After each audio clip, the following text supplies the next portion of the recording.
worst thing in the universe. I know this because I have been using it for years. All of those dating apps are terrible.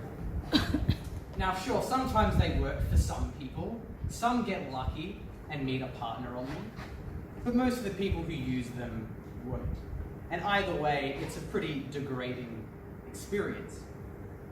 Now maybe some of you are unfamiliar with what is that process like. Allow me to give you a brief demonstration.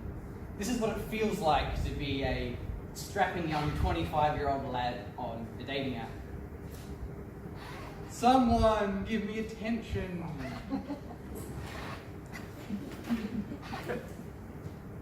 No one gave me attention. So that's no good, because attention's a nice thing to have.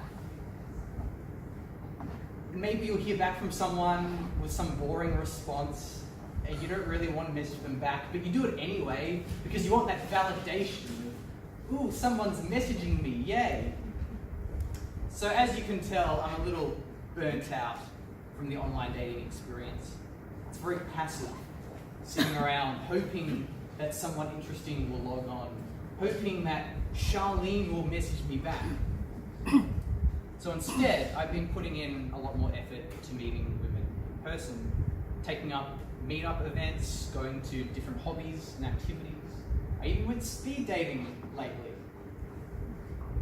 And there's something very different about meeting people in person, because it requires you to be vulnerable. It requires you to take a chance.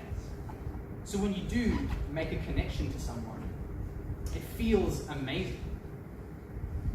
Because here's the thing to bear in mind.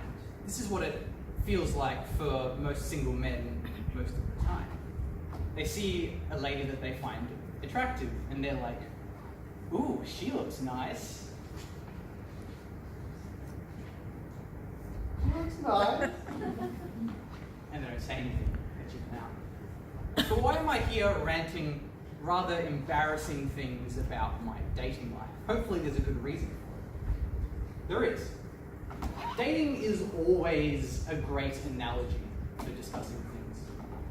And there's an analogy today that I want to talk about, because there's two ways that you can live your life. The dichotomy for your being.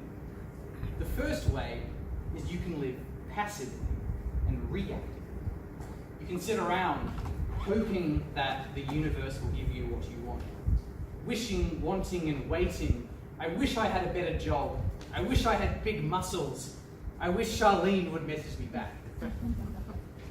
And the problem with that is most of the time you won't get what you want. The universe won't hand the things to you. And then you can become bitter and resentful. Why, universe? Why hasn't all these cool things happened? You become a victim. You don't want to be a victim. So that's no good. That's the online dating way of living. What's the other way of living?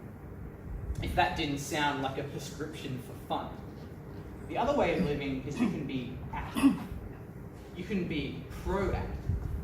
You can take matters into your own hands. You can be the master of your fate, be in control of your destiny. You can go out, take initiative, say hi to the pretty lady next to you. You don't need a reason, just be nice and say hi. Start that new business you've been dreaming about for years. Take up that new hobby, lift something heavy. You can create something from nothing. You can transform potential into reality. You can extract order from chaos, and you should. So how do we do that? What's a take-home message right now that you can go home and change things for the better and take a chance? I would recommend using a website called Meetup. It's a whole list of publicly hosted events. Things such as cooking classes, or yoga, or a book club, or Toastmasters. I found out about Toastmasters through Meetup. And when you take a chance, you show up to a meetup like that. You don't know what you're going to find. Maybe you'll find a dormant passion. Maybe you'll find someone interesting that you like. Maybe you'll enter in a speech contest. Yeah. It's worth taking the chance. So how do you want to live? Who do you want to be? What are you aiming for? No matter what it is, The answer to that is the same.